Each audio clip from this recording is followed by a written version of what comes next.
사도신경으로 고난주간 둘째 날 새벽기도를 함께 시작하겠습니다. 전능하사 천지를 만드신 하나님 아버지를 내가 믿사오며 그 외아들 우리 주 예수 그리스도를 믿사오니 이는 성령으로 잉태하사 동정녀 마리아에게 나시고 본디오 빌라도에게 고난을 받사 십자가에 못 박혀 죽으시고 장사한 지 사흘 만에 죽은 자 가운데서 다시 살아나시며 하늘에 오르사 전능하신 하나님 우편에 앉아 계시다가 저희로서 산 자와 죽은 자를 심판하라 오시리라. 성령을 믿사오며 거룩한 공예와 성도가 서로 교통하는 것과 죄를 사하여 주시는 것과 몸이 다시 사는 것과 영원히 사는 것을 믿사옵나이다. 아멘. 찬송가 150장 갈보리산 위에 함께 찬송하시겠습니다.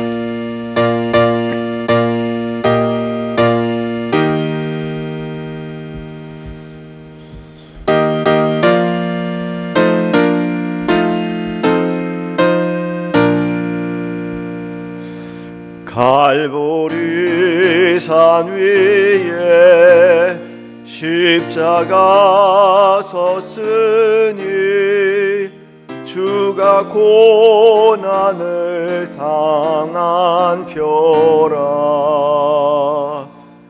험한 십자가를 내가 사랑함은 주가 보혈을 흘림이라. 죄오 승리를 얻기까지 주의 십자가 사랑하리. 빛난 멸류관 받기까지 험한 십자가 붙들겠네. 멸시천대받은 주의 십자가에 나의 마음이 끌리도다. 귀한 어린 양이 세상 죄를 지고 험한 십자가 지셨도다. 죄우 승리를 얻기까지 주의 십자가 사랑하리.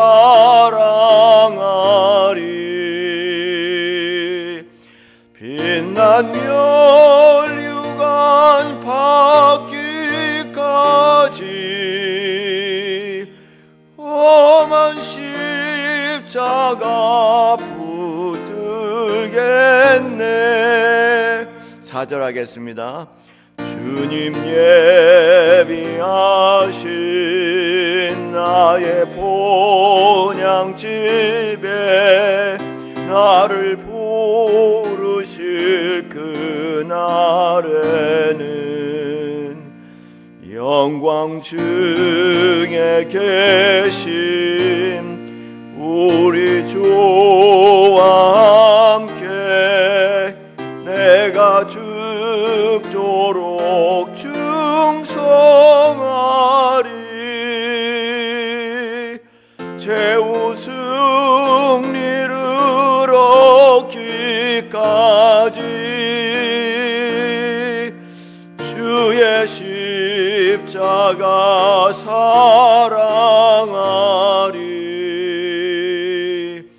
빛난 멸류관 받기까지 험한 십자가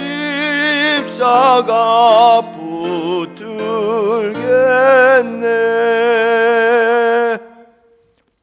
하나님 말씀 마태복음 21장 12절로부터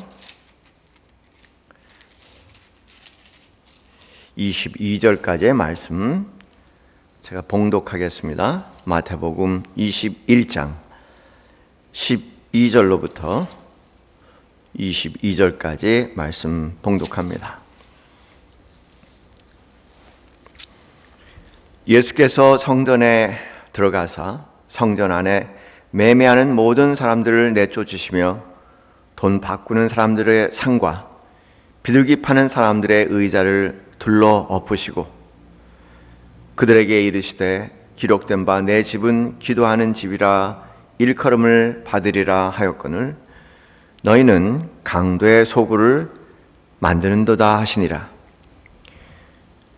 맹과 저는 자들이 성전에서 예수께 나오매 고쳐주시니 대제사장들과 서기관들이 예수께서 하시는 이상한 일과 또 성전에서 소리질러 호산나 다윗의 자손이여 하는 어린이들을 보고 노하여 예수께 말하되 그들이 하는 말을 듣느냐. 예수께서 이르시되 그렇다. 어린 아기와 젖먹이들의 입에서 나오는 찬미를 온전하게 하셨나이다 함을 너희가 읽어본 일이 없느냐 하시고 그들을 떠나 성 밖 베다니에 가서 거기서 유하시니라. 이른 아침에 성으로 돌아오실 때에 시장하신지라. 길가에서 한 무화과 나무를 보시고 그리로 가서 잎사귀 밖에 아무것도 찾지 못하시고 나무에게 이르시되 이제부터 영원토록 내가 열매를 맺지 못하리라 하시니 무화과 나무가 곧 마른지라. 제자들이 보고 이상히 여겨 이르되 무화과 나무가 어찌하여 곧 말랐나이까. 예수께서 대답하여 이르시되 내가 진실로 진실로 너희에게 이르노니 만일 너희가 믿음이 있고 의심하지 아니하면 이 무화과 나무에게 된 이런 일만 할 뿐 아니라 이 산더러 들려 바다에 던져지라 하여도 될 것이요 너희가 기도할 때 무엇이든지 믿고 구하는 것은 다 받으리라 하시니라. 아멘.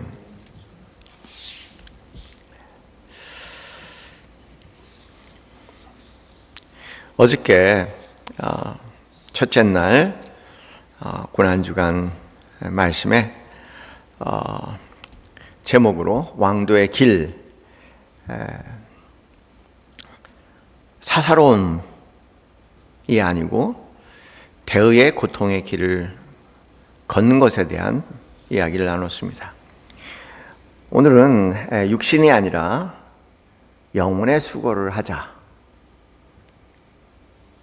이 제목을 가지고 이 아침 함께 묵상하기를 원합니다.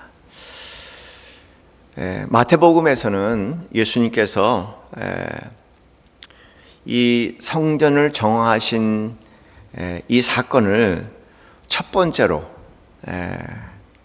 기록을 하고 있습니다. 예수님 당시에 가장 유대인들이 혐오했던 사람은 당연히 세리죠.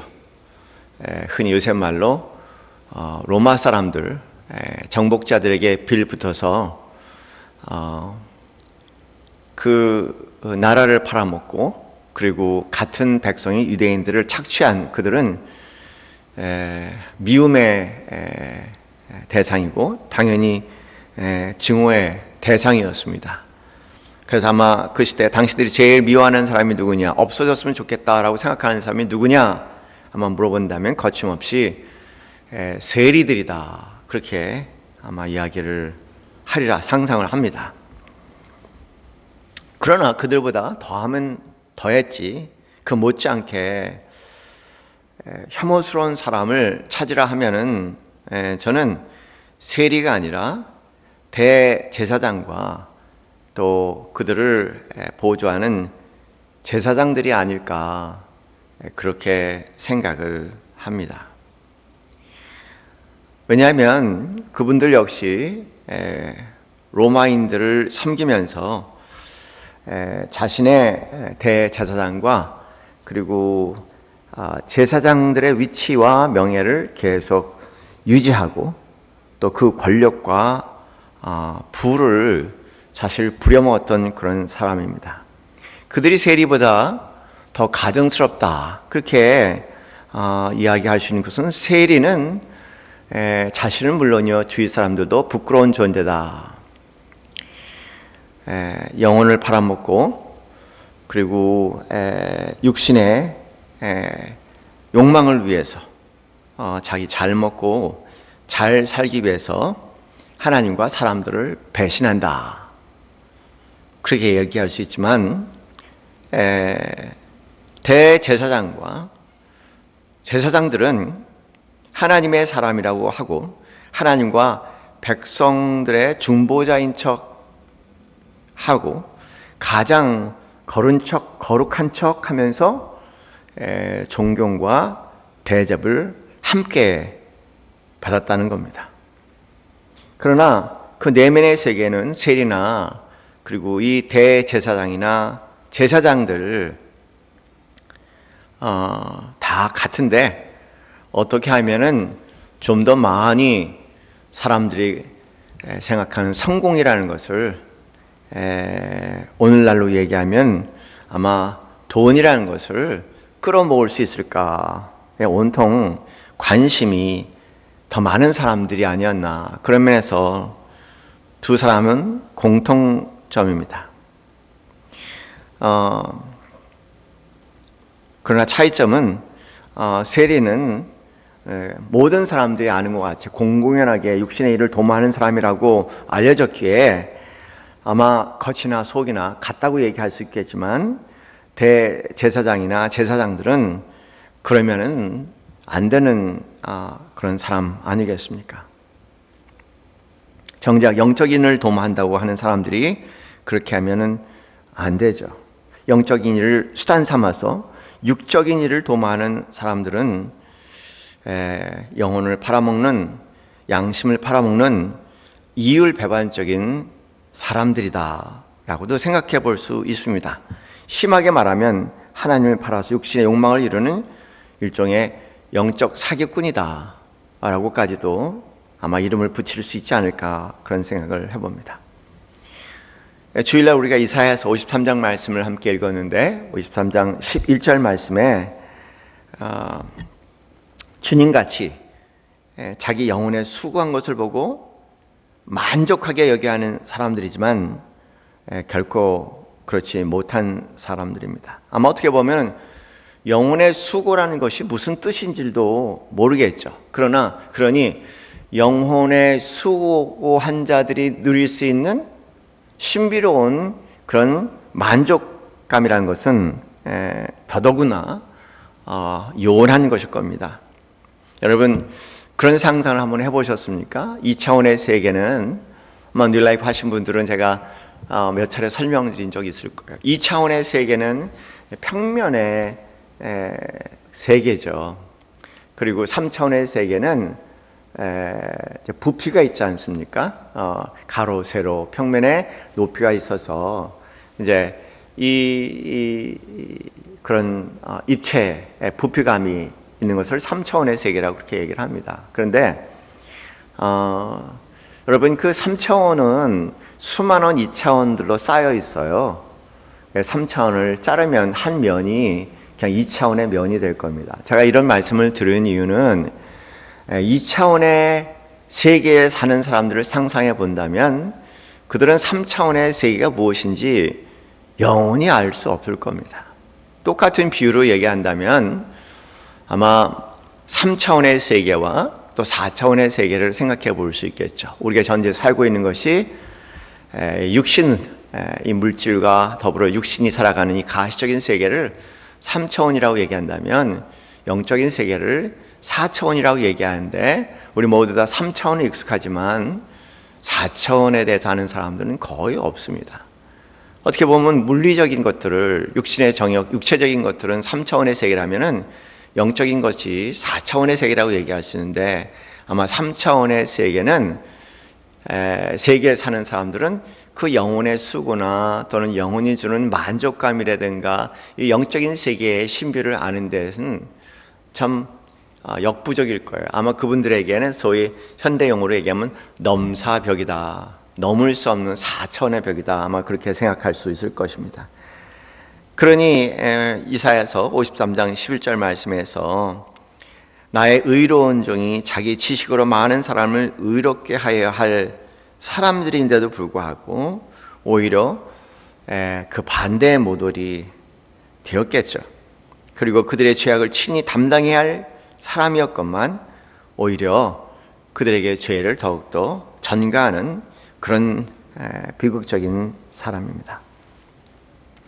이 말이 잘 이해가 안 되면 오늘 소위 교회 안에서 팽배해 있는 이 기복주의 신앙에 대해서 조금 더 지식층에서는 성공주의 신앙에 대해서 한번 생각해 보면은 금방 이해할 것입니다.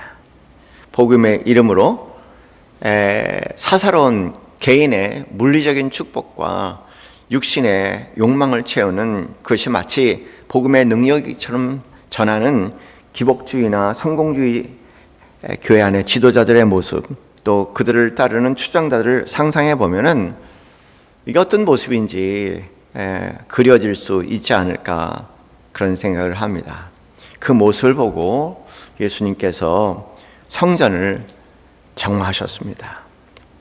사이비, 이 뜻은 겉은 비슷하나 속은 완전히 다른 것을 얘기하죠. 그래서 우리 사이비 신앙, 사이비 신자, 사이비 교회 그런 말을 쓰기도 하는데 겉은 교회지만 속은 전혀 다른 일이다. 그렇게 생각해 볼 수 있습니다. 주님께서 교회에 대해서, 아니 성전에 대해서 연장해서 교회를 생각할 때 교회는 도대체 뭐 하는 것일까? 성전은 도대체 뭐 하는 것일까 할 때 13절 말씀에 내 집은 기도하는 집이다 이렇게 말씀을 하십니다. 기도라는 게 뭘까요? 기도는 여러 가지 형태 있지만 가장 본질적인 기도는 관계가 아니겠습니까? 기도는 대화, 관계. 그러니까 성전이나 교회나 하나님의 집이라 일컬은 것은 끊임없이 그 하나님, 여호와 하나님과 관계를 깊게, 나날이 더 깊게 하는 그런 터인데 여기가 그런 것이 아니라 육신의 정익에 온통 관심 많은 사람들의 그런 소란스러운 장터같이 됐으니 주님께서 탄식을 하면서 여기 대제사장 또 제사장들 또 그들을 따르는 무리들에 대해서 엄한 질책을 하시는 것을 저희가 보게 됩니다. 그 다음에 이어서 이 말씀과 연결해서 저희가 하나 생각해야 할 것이 무화과 나무에 대한 이야기입니다.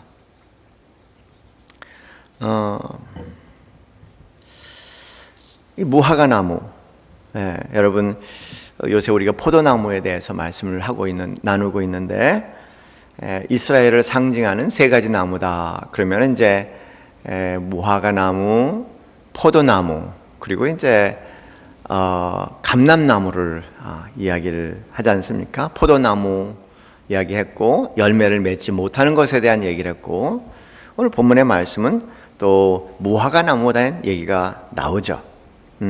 그래서 이제 그 베다니로 돌아가셨다가 다시 이른 아침에 나오시면서 아침을 못 드시고 나와시는데 굉장히 시장하셨던 것 같아요.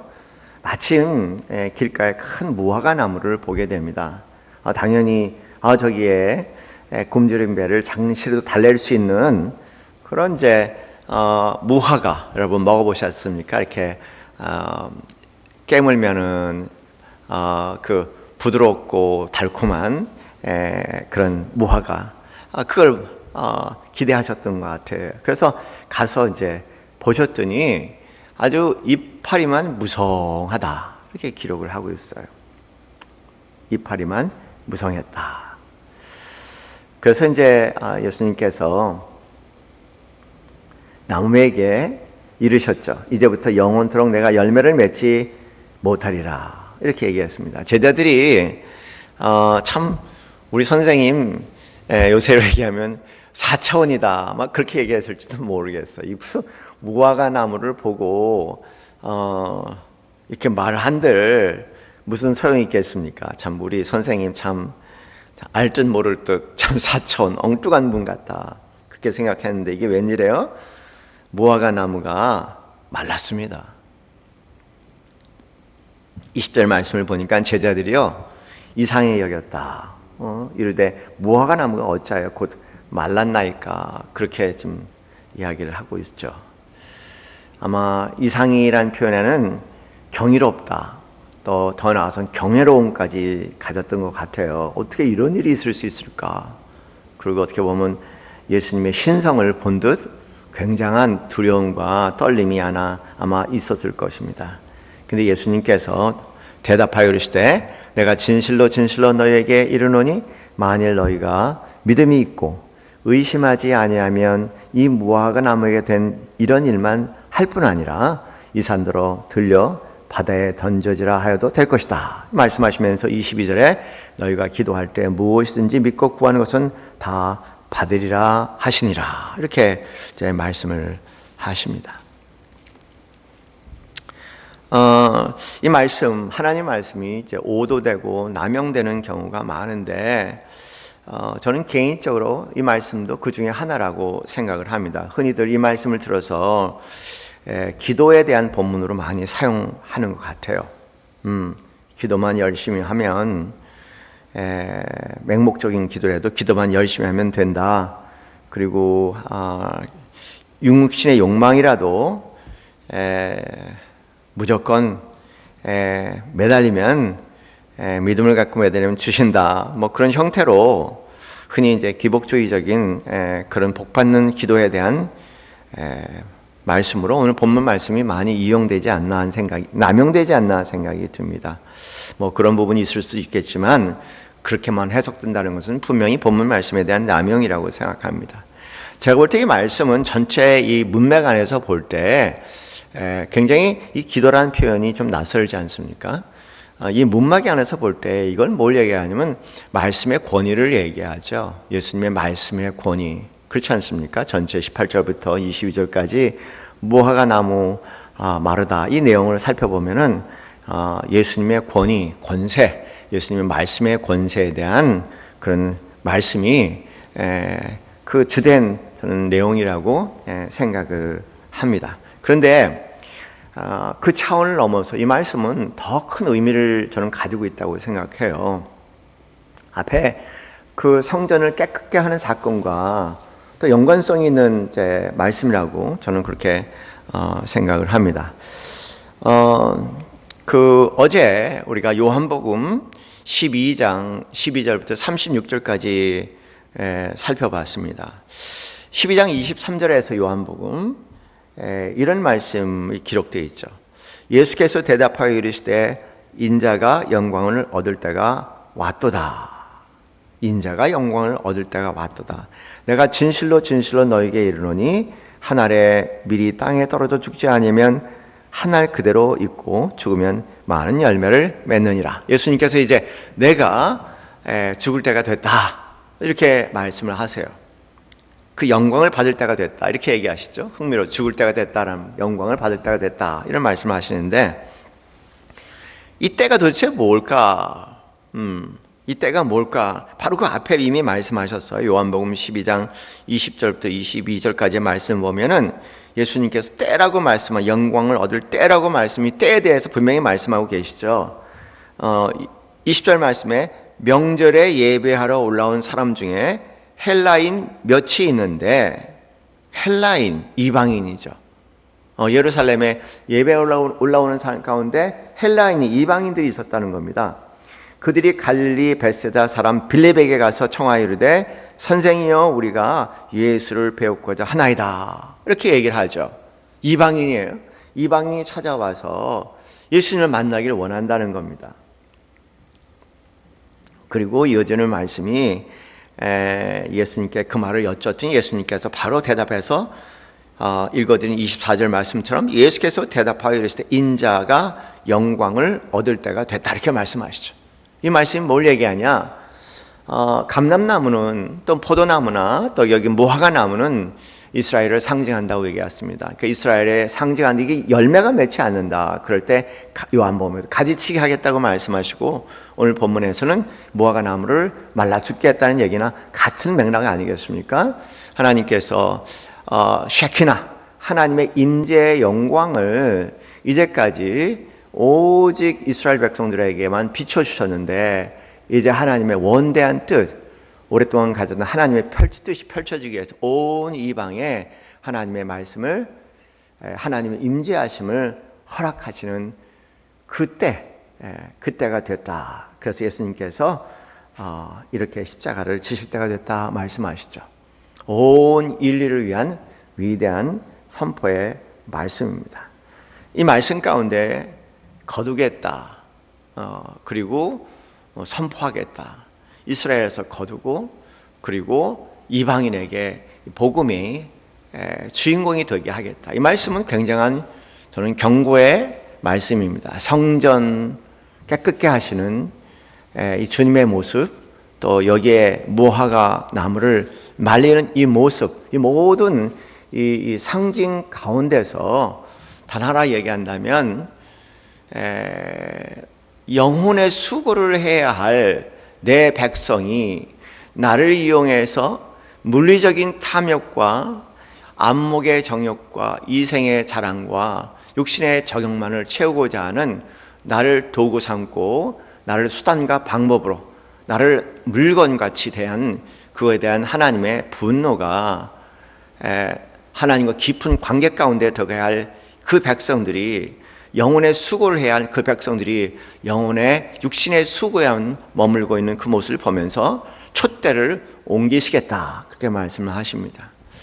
어느 한 선교사님과 얘기하면서 그런 참 감동을 받았어요.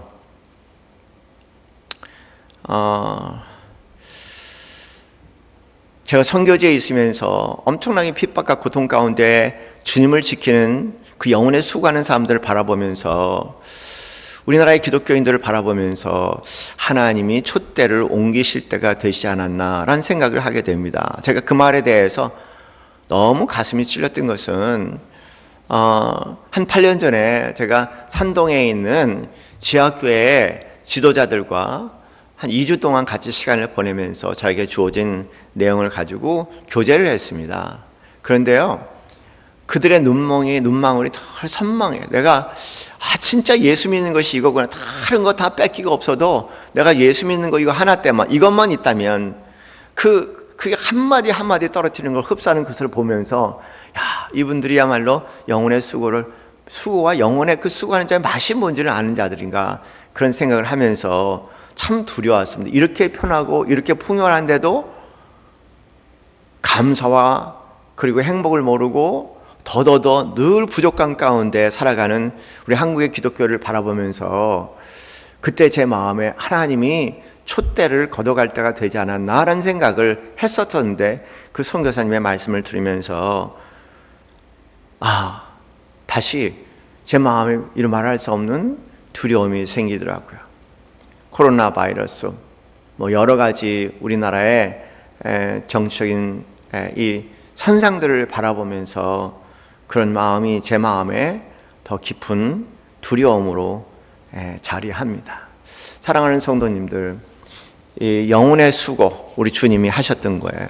우리 주님은 영혼의 수고를 기뻐하셨다. 그게 뭔지 알게 해달라고 이 고난주간 좀 기도를 하고요. 그리고 혹시 내 마음에 하나님을 내 육신의 욕망과 육신의 수고의 도구로 살아가면서 그 하나님을 인격적인 하나님을 그 인격적인 하나님과 관계가 아니라 그 인격적인 하나님을 수단과 방법으로 그 인격적인 하나님을 사모라 하면서 말 그대로 이 죄악 가운데 함께 동참하고 있지는 않은지 정말 우리 자신을 좀 곰곰이 고난주간 고난이 깊다면 깊을수록 회개할 수 있는 그런 시간이 되기를 주님의 이름으로 축원합니다. 기도하겠습니다.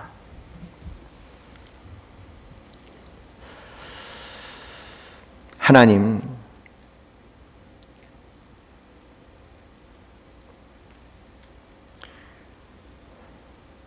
우리의 육신은 영혼의 수고 그 자체가 고통이라고 얘기합니다. 주님은 영혼의 수고를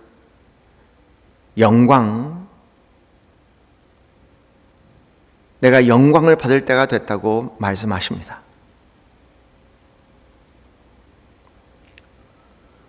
때로는 슬픔, 주님은 슬픈 자를 위해서 영광이라고 생각하시지만 우리는 슬픔을 계속 피해 나가기를 원합니다. 내 가는 길, 주님은 외로운 길이었지만 그 외로운 길이 영광의 길이었지만 우리의 육신은 외로운 길을 마다합니다. 주님 가신 외로운 길, 영혼의 길은, 영혼의 수고는 목숨을 걸며 가는 길이지만 우리는 목숨을 구하기 위해서 몸부림치며 복음의 능력을 이야기하기도 합니다.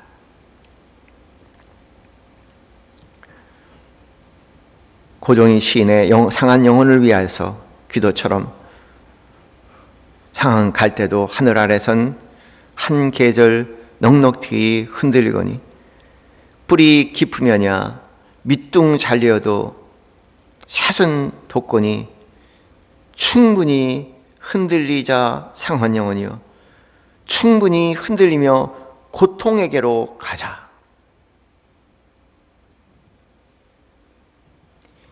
뿌리 없이 흔들리는 부평처 잎이라도 물 고이면 꽃은 피거니 이 세상 어디서나 게으른 흐르고 이 세상 어디서나 등불은 켜지듯 이렇게 말하게 하옵소서. 가자 고통이여 살 맞대고 가자. 외롭기로 작정하면 어딘들 못 가랴. 가기로 목숨 걸면 지는 해가 문제랴. 영혼의 수고를 위해서 가는 주님의 발걸음이 여기에 다 담겨 있음을 보게 됩니다. 하나님 기꺼이 충분히 흔들리며 나아가는 상한 영혼들 되게 하시고 충분히 흔들리며 고통에게 나가는 영혼들 되게 하시고 고통을 향하여서 외치되 살 맞대고 가자고 얘기하는 자들 되게 하시고 외로운 길을 걸어가면서 외롭기로 작정하면 어딜도 못 가리라고 얘기하시는 주님의 말씀처럼 당당하게 걸어가게 하시고 가기로 목숨을 거면 지는 해가 문제라고 말씀하시는 것처럼